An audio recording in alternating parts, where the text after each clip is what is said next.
పేదవాడి పక్షాన నిలబడతాం, ప్రజా గొంతుకై నినదిస్తాం. వాయిస్ ఆఫ్ వాయిస్లెస్, తెలుగువారి మనస్సాక్షి సాక్షి టీవీ. సాక్షి టీవీ ప్రసారాల కోసం మీ స్థానిక కేబుల్ ఆపరేటర్ను వెంటనే సంప్రదించండి. విశాఖ పోలీసుల వైఫల్యం చెందారు. భారీ దొంగతనం కేసులో చేతులు ఎత్తేశారు. షీలానగర్లో కేజీ బంగారం 20 లక్షల రూపాయల నగదు చోరీ కేసులో విఫలమయ్యారు. సీసీ కెమెరాలు పరిశీలించి దొంగలు దొరకలేదంటూ కేసును పక్కన పెట్టారు. అయితే హైదరాబాద్ పోలీసులు చోరీ కేసును ఛేదించారు. బంగారం నగదు రికవరీ చేసి చూపించారు. ఓ సుపారీ హత్య కేసు నిందితుల కోసం గాలిస్తుండగా ఈ కేసు నిందితులు పట్టుబడ్డారు. నిందితులను అదుపులోకి తీసుకున్నారు హైదరాబాద్ పోలీస్. రైట్, ఇదే అంశానికి సంబంధించి మా కరెస్పాండెంట్ నరేష్ అడిగి మరిన్ని వివరాలు తెలుసుకుందాం. నరేష్, ఇంత పెద్ద ఎత్తున జరిగిన దొంగతనం కేసులో పోలీసులు ఎందుకు వైఫల్యం చెందినట్టు హైదరాబాద్ పోలీసులు ఛేదించిన విషయాన్ని చెప్తున్నాం. ఏం జరిగింది అసలు అప్డేట్ చెప్పండి.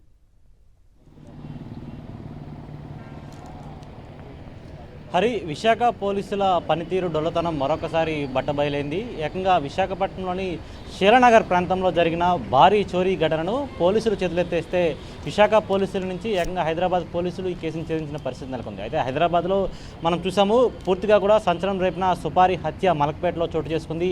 ఈ ఘటన సంబంధించిన నిందితులు ఎవరైతే ఉన్నారో ఆ నిందితులు ఈ భారీ చోరీ ఘటనలో నిందితులుగా ఉన్నట్లుగా గుర్తించారు. అయితే మొట్టమొదటిగా చూసుకుంటే ఈ నెల 13వ తేదీన విశాఖపట్నంలోని గాజువాక పోలీస్ స్టేషన్ పరిధిలో ఒక LIC ఉద్యోగి ఇంట్లో సుమారు కేజీ బంగారం, వెండి, అదేవిధంగా లక్షల రూపాయల నగదు కూడా చోరీ అయింది. అయితే పూర్తిగా కూడా తెల్లవారుజామున 13వ తేదీ చోటు చేసుకుంటే సంఘటనా స్థలానికి పోలీసు అధికారులు చేరుకున్నారు, దర్యాప్తు ప్రారంభించారు. అయితే పూర్తిగా కూడా ఈ కేసుకు సంబంధించి CCTV ఫుటేజ్ ఆధారంగా దర్యాప్తు చేస్తున్నామని, అయితే విశాఖపట్నం జిల్లా దాటిన తర్వాత అనకాపల్లి జిల్లాకు మీదుగా వెళ్ళినా సరే వారు CC ఫుటేజ్లో కొన్ని చోట్ల కనిపించలేదని గుర్తించారు. అయితే మొత్తం ఈ కేసులో ముగ్గురు నిందితులుగా ఉన్నట్లుగా గుర్తించారు. బైక్పై వచ్చి చోరీ చేసినట్టు గుర్తించారు. కానీ ఎక్కడా కూడా ఎటువంటి ఆనవాళ్లు లభించలేదు. అయితే ఆ ఘటన జరిగిన తర్వాత ఇక్కడి నుంచి నిందితుడు నెల్లూరు జిల్లాకు పారిపోయి అక్కడ 3 వాటాలుగా ఈ నగదు, అదేవిధంగా బంగారం, వెండి విడదీసుకొని వారు పంచుకొని వెళ్ళిపోయారు. ఆ తర్వాత హైదరాబాద్లోని మలక్పేట్ పోలీస్ స్టేషన్ పరిధిలో సుపారీ హత్యలో A4గా ఉన్న జ్ఞానప్రకాష్, అదేవిధంగా A5గా ఉన్న రాంబాబు ఇద్దరు కూడా ఆ కేసులో నిందితులుగా ఉన్నారు. అయితే హైదరాబాద్ పోలీసులు ఆ సుపారీ హత్యను ఎంతో ఛార్జింగ్గా తీసుకొని దర్యాప్తు చేశారు. వేగవంతంగా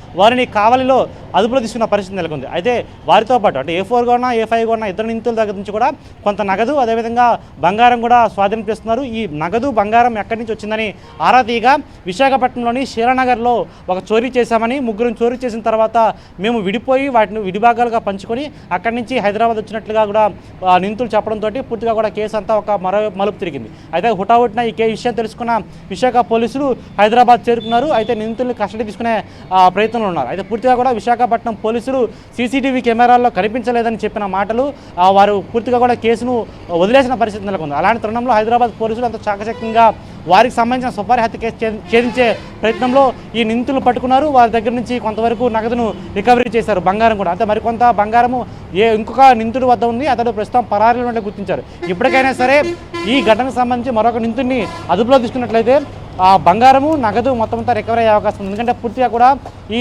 చోరీ అయితే జరిగిందో LIC ఉద్యోగి మరికొద్ది నెలల్లో అంటే 2 నెలల్లో అతడి కుమార్తె పెళ్లి ఉంది. పెళ్లి కోసం దాచి ఉంచిన బంగారం, నగదు కూడా అర్ధరాత్రి సమయంలో, తెల్లవారుజామున సమయంలో చోరీ చేసి పరారైన పరిస్థితి నెలకొంది. హరి, ఓకే నరేష్.